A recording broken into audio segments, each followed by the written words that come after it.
Well, here we are with a fast and dirty and very useful faux fur collar tutorial.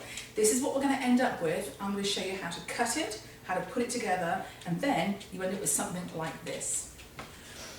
Okay, so here is a piece of faux fur, it's just a scrap. And most faux furs have a knit backing, knit like kind of a heavy duty t-shirting or sweatshirting, and it just makes it kind of hang more like real fur. So I'm going to show you quickly how to cut it out.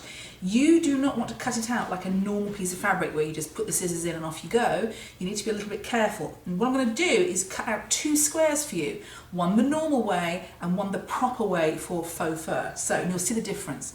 Alright, here is just cutting out a square, or maybe even a rectangle, the normal way. Alright, now you can see we've got some shorter fibres on here. I think you can see it. It hasn't kind of cut out very well. Nothing's tufting out at the side here. Now, watch when I do this. When you're doing faux fur, what you want to do is slip your scissors in behind the fibre. So you need a little cut to get in there, but then you lift it and just cut it like this. Very easily, snippety, snippety, snip, snip, snip. And you can already see, when I pull it that way, all my fur's coming out like this, so it looks like proper fur. Oh, I shouldn't go that way. Another slip to get into it. And I'm just lifting it, I'm really just cutting through the backing. That's the key.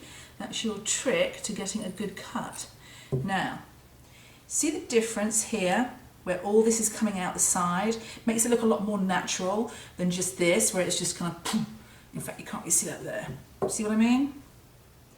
There's the difference. Okay, that's correct, that is not. Now, the other thing to bear in mind is this: when you cut fur, if you cut it properly, it's going to shed like a crazy thing. So when you're not working on it, put it in a plastic bag, otherwise you'll be really like covered in furry dandruff. And the final thing to say about the fur bit is, if you wear contact lenses, glasses are probably a better idea when you're cutting it. Okay, so now you've cut it, I'm going to show you how I normally sew my faux fur together. Because it's got a pile on it, look at all that tuft, it's ridiculous. Because it's got a pile on it, I don't usually use a straight stitch, I usually use a zigzag. Can you see that? I think you can. And your rough rule of thumb is this: the longer the pile of fur, the wider your zigzag needs to be. And I've just got one seam down here for the centre back seam to join the right and left collars. So I've done that already. I'm not even going to press it open. I'm just going to roughly finger press it and that'll be fine. When it comes to the lining, here is my lining. My lining, I have cut it and sewn it out, and I've left an opening here. You see that at the centre back? Like that. So I've sewn it along here and left, oh there it is, and left an opening. And the final thing to do to show you is, I'm not sure if you can see these because they're quite dark, I've used little hair ties, you see that one there? Yes. Little black elastic hair ties, any colour will do really if you're not going to see them. And I've pinned them on like this, centre back, kind of just forward of the shoulders, halfway between, and then about an inch from the end of each edge. Obviously this one, the collar is different lengths, right and left sides, and you'll see why when it's on the garment.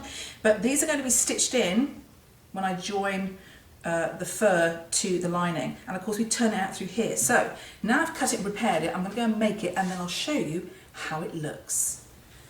Okay, I thought I'd quickly show you this before I turned it out.